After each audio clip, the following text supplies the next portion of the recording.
Hey guys, head over here at FICM Repair. Talk about what do you do in the event that your connectors are broken on either your injector harness itself, on the main engine harness, or on the FICM itself, and you need to keep those plugs in. And what do you do? Well, lots of options. You can, if you want, you can go ahead and just order up a new harness, a new injector harness. That's fine. If there are problems with those two smaller plugs and you just want to get a new harness, by all means, right? We sell those on FICMRepair.com.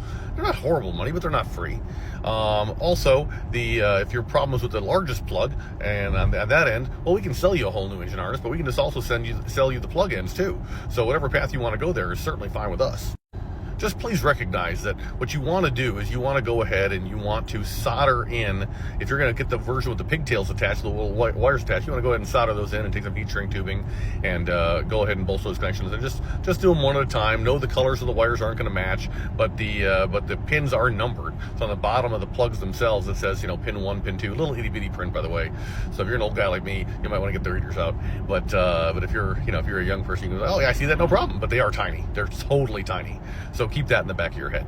Alternatively, what you can do, just to kind of hold them in there for now, is you can take zip ties, and you can take heavy duty, heavy grade zip ties, and you can put zip ties all the way around the perimeter of the module. Just recognize that you're going to probably end up pinching a bunch of the wires that come into the FICM, and that's not ideal, but it would get you there. Similarly, you could do what this gentleman did in the comment here, and you could say, hey, I'll just take some pieces of foam and put pieces of foam underneath there, and just to put lateral pressure on it, or upward pressure on it with some foam.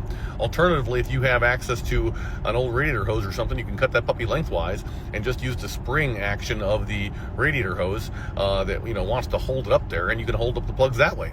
But if you've got plugs that are coming in and coming out, obviously you're going to have some injectors that aren't going to get proper signaling. And note that if your FICM plug, the one closest to the front bumper, if that largest plug, the X1 connector, if the biggest of the three plugs, that's the plug that's having the problem. If that guy intermittently cuts in and cuts out, recognize that can actually harm a FICM. So I wouldn't take too many chances with that one. But at least now you got some options, and I hope this helps somebody. FICMRepair.com. We're all in this together.